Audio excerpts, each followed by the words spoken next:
1-ноябрь Кыргыз милициясынын түзүлгөн күнү.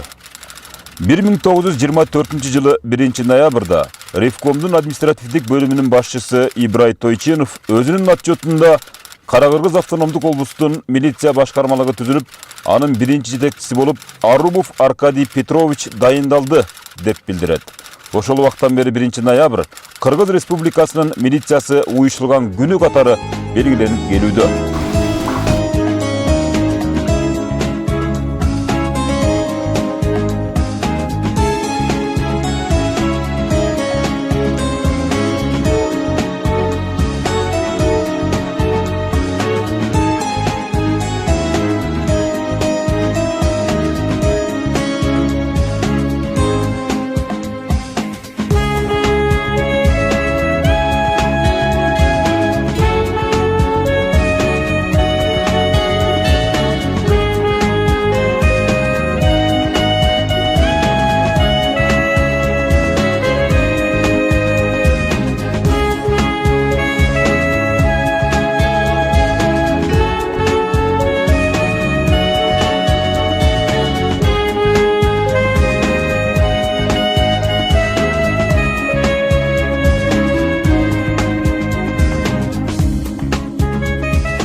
Оба Кыргыз милициясы 1924 жылдан бери карай көптөгөн сөөк сыздаткан оор күндөрдү, уйкусуз түндөрдү башынан кечиришти. Алгач басмачылык кыймылга каршы күрөшүүдө, андан соң 1941-45 жылдарда улуу ата мекендик согуш жылдарында, согуштан кийинки кайра куруу жылдарында ат көтөргүс түйшүктөрдү көтөрүштү. Эгемендүүлүк алган жылдары мурда болбогон кылмыштын түрлөрү пайда болду. Милиция кызматкерлери жылдап эмгек маяна алышпай калган учурларга кезигишти. Биздин алгачкы ички иштер органга кадам шилтеп мамлекетке кызмат кылуу Кыргыз Республикасы өз эгемендүүлүгүн алып, өз алдынча саясий багыт алып, өзүнчө жашоо кечире баштаганга туш келип калган. Ал кезде мамлекетибизде кылмыш чөйрө баш көтөрө баштады. Криминалитет ар багытта баш көтөрө баштады. Атап айтсам, бул банги бизнес, бул уюшкан кылмыштуулук топтор, бул ошо трансулуттук уюшкан кылмыштуулук топтор. Дегеле ошо кездеги Ош областынын, Ош шаарынын тегеле Кыргызстан боюнча эле наркомандардын көбөйүшү, наркомандар көбөйгөнү менен биргеликте мүлк уурулуктар дагы аябай кескин көбөйүп кеткен. Ал эми ал кезде чыныгы патриот, чыныгы ички иштер органынын патриот кызматкерлери, мекенди сүйгөн кызматкерлер ушул жогоруда айткан терс көрүнүшкө, кылмыш түйлөсүнө тикеден тике туруп берди десем жаңылышпаймын. Анткени чыныгы таза мекенин сүйгөн гана кызматкерлер ушул коррупциялык көрүнүштөр ошол кезде эле башталган болчу. Мекенди коргоого ички сырткы душмандар да бар болчу. Анда чек ара деген түшүнүк жок. 5 жылдап толук кандуу ай сайын айлык деген маселе жок болчу. Керек болсо өздүк курамга шарт түзүү маселелери жок болчу. Биз ошол кезде уголовный розыскада иштеп калдык. 35 балага бир эле машина автоунаа болчу. Ал эми анда частный машиналар сейрек гана кездешчү. Ошого карабастан айлык алып, жанагындай шарт жок болсо дагы үй бүлөсү чыдап, ушуга көнүп, ошол кездеги крим чөйрөнү жана кылмыштын өсүшүн төмөндөтүү максатта 10 жылдап эмгек кылган ошол биздин кесиптеш. Мисалы 93-94 жылы ишенсеңиздер, мен шаарда зампопер элем. Мен рабочий күнүм эртең менен дежурный машинага бензин табыш. Менин проблемам ушул эле, что опергруппаны болгон кылмыштарга барып келген үчүн бензин жок. 10-15 литр бензин кое турган УАЗыбыз кетчи. Эртең менен кетчи 9-10да, кечки 8-9да келчи. Бир суткада 40-ка чейин жетчү происшествие. Саясий окуялар учурунда милиция кызматкерлери коомдук тартипти турукташтырууга болгон күчүн жумшашты. Эгемендүүлүктү алып, эми Кыргызстан өз мындай алдынча экономикалык, саясий бир багытта кетип атканда 2010-жылда улут аралык чыр чатакты дагы ички иштер орган кызматкерлери башчысы кечирип, ал окуяда ички иштер орган кызматкерлеринин орду эбегейси зор болгон. Тартипке салыш, ошол кездеги айрым топтор менен экстремисттик багытта улутчул болгон айрым топтор менен конкреттүү түрдө күрөш жүргүзүү оңой олтонго турган эмес. Ошол кездеги биздин кесиптешибиз Султанов Адыл Карабаевдин жана анын жанында жүргөн жардамчысы Шамурзаев урандардын атын айтсам болот.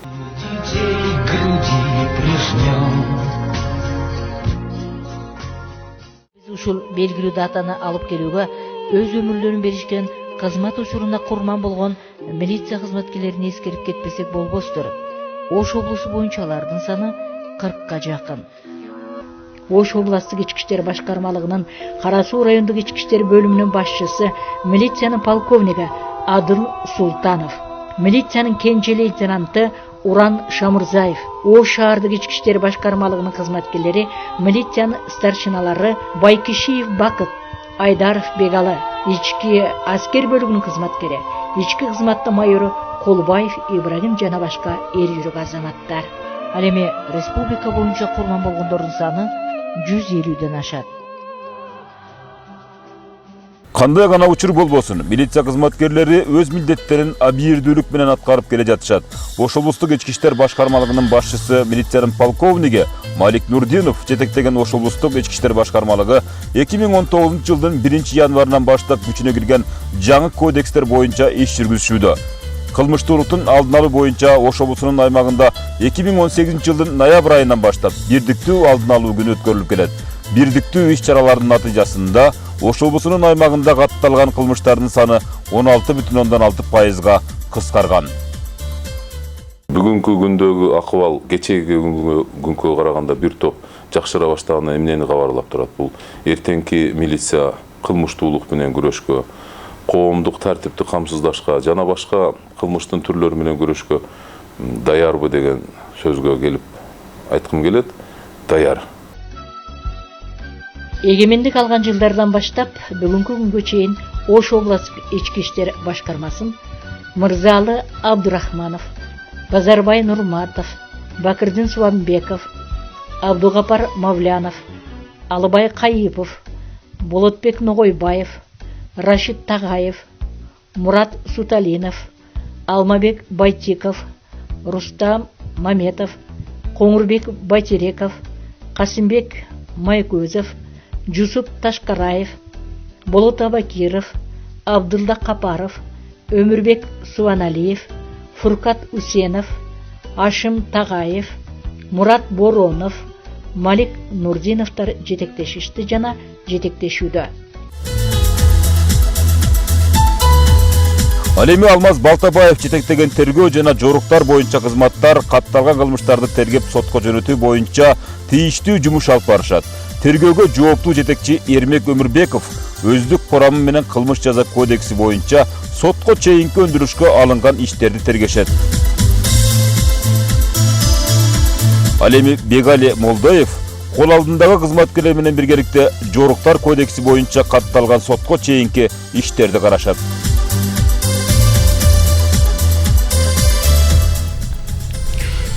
Эксперттик криминалдык бөлүмү милициянын подполковниги Абдыкадыров жеңиш жетекчилиги астында кылмыштын бетин ачууга көмөктөшүп, тийиштүү экспертизаларды чыгарып, кылмыш болгон жерлерге чыгышып, экспертизага тийиштүү кол тактарын, түрдүү издерди алууда кошкон салымы зор. Жаңы технологиялардын жардамы менен кылмышкерлердин изине түшүүгө салым кошуп келишет. Оор жана өзгөчө оор кылмыштардын бетин ачууда бул кызмат башкармалыктын башчысынын орун басары милициянын подполковниги Орол Акбаровдун жетекчилиги астында тынымсыз иш алып барышууда. Орунбек Казыбеков, Рысалы Акматов башында турган ыкчам криминалдык милиция кызматынын кызматкерлери уюшулган кылмыштуулукка каршы аеосуз күрөш жүргүзүп келет. аймағында uyuşturucu toplum müçeleri Россия Федерациясынан без tanımagan, без bilmegen uyuşturucu toplum müçeleri hazır Oş областының аймағын жарандарды, ишкерлерді тоқтатқандар бойынша маалымат келіп түшүдө.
Экстремизмге жана мыйзамсыз миграцияга каршы аракеттенүү боюнча кызматы. Милициянын полковниги Кожобаев Нурзамат жетектеген бул кызмат экстремизмге жана мыйзамсыз миграцияга каршы аракеттенүү боюнча иш алып барышат.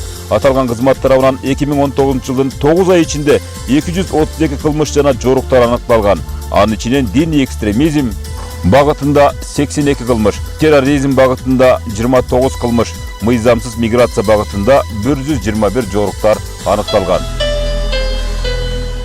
Ошого карабастан бүгүнкү күндө Ош областынын аймагынан 350дөн ашуун биздин Ош областынын жашоочулары ушул 5-6 жылдын ичинде Сирия өлкөсүнө кетип, Иракта жүрүшүп, бүгүнкү күндө көпчүлүгү ал жерде каза болушуп, көпчүлүгү кайра келе албай жүргөн учурлар бар.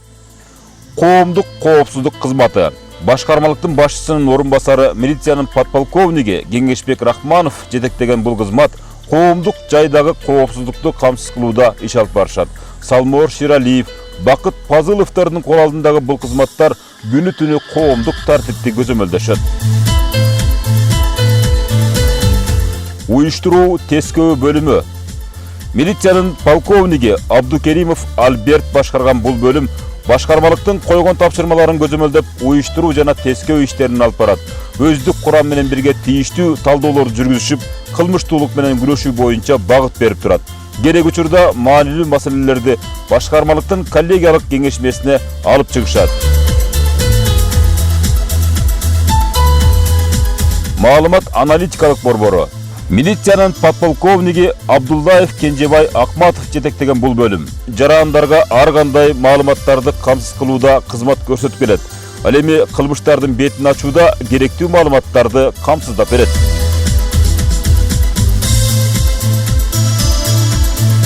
Каржы чарбалык бөлүмү. Милициянын капитаны Кожоев Турат жетектеген бул бөлүмгө башкармалыктын өздүк курамына тийиштүү эмгек маяналарын учурунда эсептеп, кызматтык формаларды жана техникалык материалдык муктаждыктарын камсыз кылуу милдеттери жүктөлгөн. Өздүк курам өздөрүнө коюлган милдеттерди өз учурунда аткарып келишет. Кадрлар бөлүмү. Милициянын полковниги Саттаров Асан башкарган бул бөлүм башкармалыктын кадр саясатын алып барышат.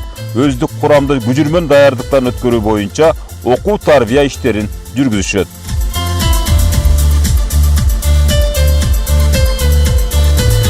Катчылар бөлүмү. Милициянын майору Абдугапаров Бакыт жетектеген катчылык бөлүмү башкармалыкка келген ар бир иш кагазын каттоодон өткөрүп, иш кагаздарын жүргүзүлүшүнө жана мамлекеттик жана кызматтык маанидеги сырлардын сакталышына көзөмөл жүргүзөт.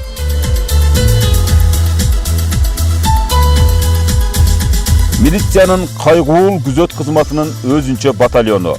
Айтибай уулу Нурдин жетектеген бул батальонго Ош облусунун аймагында коомдук жайларда коомдук тартипти камсыздоо, массалык башаламандыктарды болтурбоо боюнча милдеттер жүктөлгөн. Ошондуктан өздүк курам ар кандай кырдаалдарга даяр туруу үчүн күжүрмөн даярдыктан тынымсыз өтүп туруусу зарыл.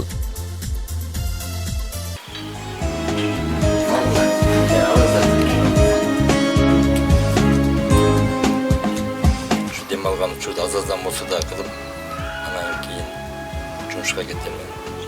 Ошо жумушка чейин эртерээк туруп алып ушу ишти жасайм. Мирлан таң эрте жумушуна шашып жөнөп кетет.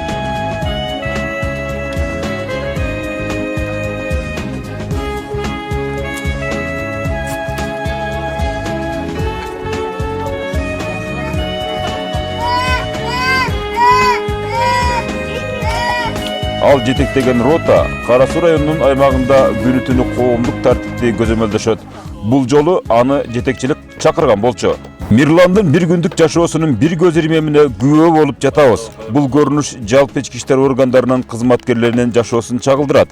Анткени алар убактысынын көбүн кызматтык милдеттерин аткарууга жумшашат. Жумуштун зарылчылыгынан улам көпчүлүк учурда балдары сыркоолоп калса дагы алардын жанына кел алышпай түйшөлүшөт. Өз иштен бошобой эле чоң атасы менен чоң энеси жүрдү. Вообще болбоду. Бошобой эле. Балам ооруганда дагы келе албайм дейт. Оголоңдордо ошондо мэриянын алдында кичине тополоң болуп, ошондо өтө кыйналып, аркасынан да даже барып, ошо элдерди дагы айтып, ошо милицияларга тийбесеңер, ошо милициялардын атына мындай биздике окшогон элдердин балдары да ошо тийбегиле деп, ушу кыйналып, артта ушу милициялар турган жакка өтүп, баламы карап, ушунчалык кыйналган, ошол эч эсиме кетпейт да.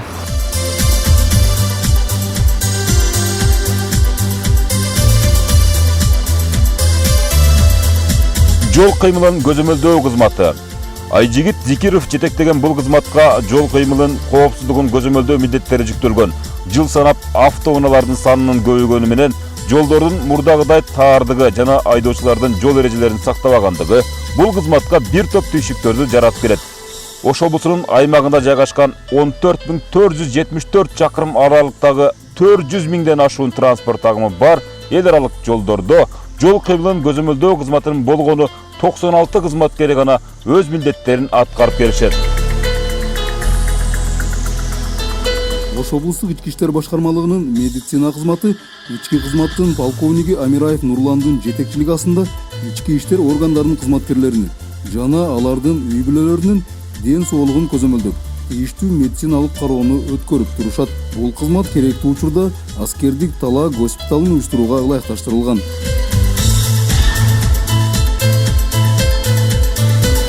Байланыш тобу. Милициянын капитаны Нишанов Батырбек жетектеген бул топ башкармалыктын өздүк курамын заманбап техникалык жабдуулар менен жабдуулап, байланыш каражаттарын үзгүлтүксүз иштөөсүнө көзөмөл жүргүзүшөт. Басма сөз кызматы. Милициянын подполковниги Жеңишбек Аширбаев жетектеген бул кызмат башкармалыктын кылмыштуулук менен күрөшүүдөгү ишмердүүлүгүн массалык маалымат каражаттарына чагылдырууда жана ички иштер органдары тууралуу коомдо туура пикир жаратуу боюнча иш-чараларды жүргүзөт.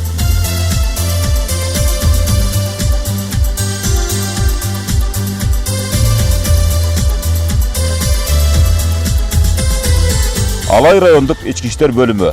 Милициянын подполковниги Мурзалиев Алмаз жетектеген бул бөлүм Алай районунун аймагында коомдук тартипти камсыз кылуу жана кылмыштуулук менен күрөшүү боюнча өз милдеттерин аткарып келишет. Аталган бөлүм коомчулук менен тыгыз иш алып барышып, 2019-жылы Сопу Коргон айылдык милиция бөлүмчөсүнүн имаратын кайрадан курууга жетише алышты.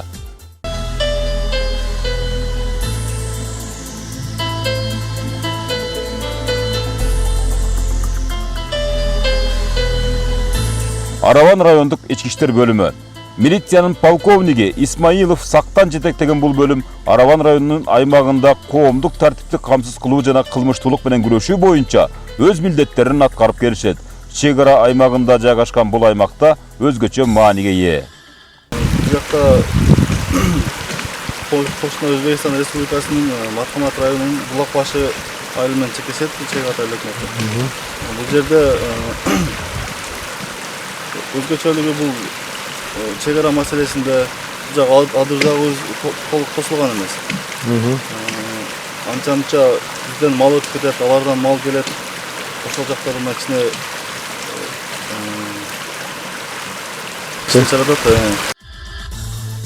Карагулжа райондук ички иштер бөлүмү милициянын подполковниги Зикиров Мартбек башкарган бул бөлүм Карагулжа районунун аймагында кылмыштуулук менен күрөшүү, коомдук тартипти көзөмөлдөө боюнча өз милдеттерин аткарып келишет. Аталган бөлүм коомчулуктун колдоосу менен кошумча иш бөлмө үчүн имараттын курулушун аякташууда. Ошондой эле жерлерде калк менен тыгыз иш алып барышууда. Акыркы мезгилде мына ушу жаңы участковый полотбегиним келгенден бери бир топ айылда кылмыштуулукка каршы күрөшүү боюнча өсүү болду. Мен бул жерге келгенден кийин элдерге визитка өзүмдүн визиткаларымды тараттым. Ал эми асынбай аксакалдар менен көп байланышып, бул жерде жетекчи болуп иштеген аксакалдар бар экен. Макен эке, Ташболот ака деген аксакалдар. Ошолор менен мен орозо маалында келип, тарава намазга барып, жума намазга барып, ошол кишилер менен ошол жерде визиткаларымды таратып, лидерлери бар экен.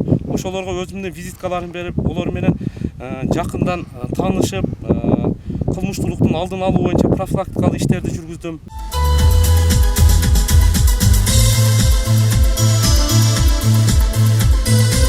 Кара Суу райондук ички иштер бөлүмү милициянын полковниги Акумбеков Арабидин жетектеген бул бөлүм Кара Суу районунун аймагында кылмыштуулук менен күрөшүү, коомдук коопсуздукту камсыздоо боюнча жүктөлгөн милдеттерин аткарып келишүүдө.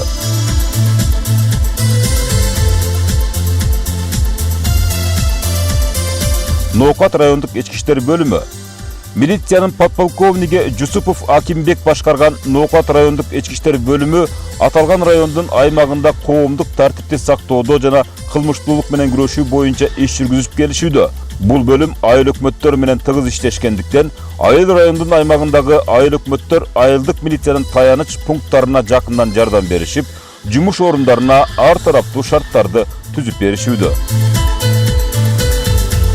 Өзгөн райондук ички иштер бөлүмү милициянын полковниги Болтаев Таалайбек жетектеген Өзгөн райондук ички иштер бөлүмү аталган райондун аймагында өздөрүнө жүктөлгөн кызматтык милдеттерин аткарып келишет. Бул бөлүмдүн өздүк курамы жергиликтүү жашоочулардын колдоосуна ээ болушуп, Ийри Суу айылындагы милициянын таяныч пунктун курууга жетише алышты.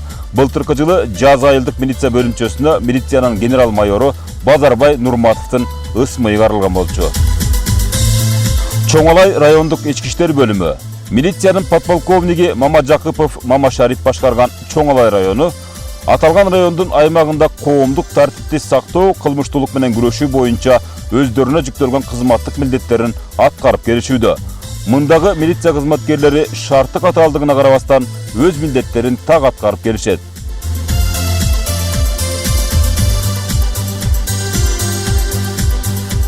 Ош областык ички иштер башкармалыгы Кыргыз милициясынын түзүлгөнүнө 95 жыл деп программа менен ошону утурлай көп иш-чараларды өткөзүп атабыз. Жаштарды мекенди сүйүүгө, ынтымакчылыкка үндөө, же спортту пропагандалоо, мындан сырткары волейбол, футбол, мына азыр силер өзүңөр көрүп тургандай алыстыкка, чурко, андан сырткары кыргыз милицияны даңктоо деп интернет булактарынан атайын акындык эгерде ырсаптар жазган болсоңор, ага катышсаңыздар болот. Алоолонго өрттү кечип күйбөгөн, эмне болот деп ойлонуп күтпөгөн.